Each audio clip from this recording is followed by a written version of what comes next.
Tutajenga pale Kidete ambayo na fedha yake ipo, na tena mkae mmalizie na yale mengine 7. Mheshimiwa Waziri wa Uchukuzi tumeongea, Mheshimiwa Waziri wa Kilimo tumeongea, pamoja na Mheshimiwa Waziri wa Fedha, ili na yale mengine ambayo fedha yake ilikuwa bado haijakamilika tutumie utaratibu ule tuliokubaliana, ili na yenyewe yote yajengwe ili tuweze kupata suluhisho la kudumu. Wapo ambao huwa wanafurahia watu wakipata matatizo na kusherehekea na kuorodhesha na kukejeli. Mimi niwaambie, serikali haijalala.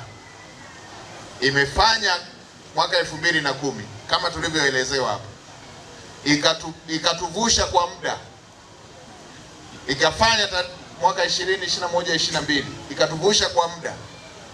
Tulichukua hatua zile za kutuvusha kwa muda ule, lakini hatukuishia hapo.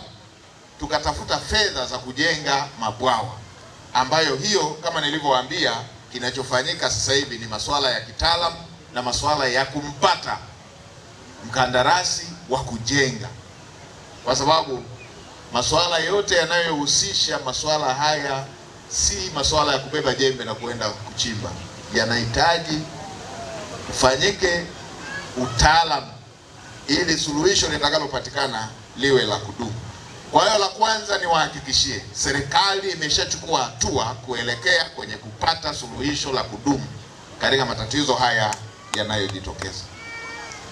Lakini si hiyo tu, nipongeze serikali ya wilaya na mkoa kwa hatua za awali ambazo wamechukua za kuwahamisha hapa na kuwapatia misaada ya kibinadamu. Na leo hii serikali ya Daktari Samia Suluhu Hassan tayari imeweka milioni 23 ili kuongezea fedha ambayo imehitajika katika matumizi ya siku hata siku. Na maombi niliambiwa ilikuwa milioni 67, 23 tayari zimeshakuja ili muendelee kuwapatia misaada ya kibinadamu inayotakiwa.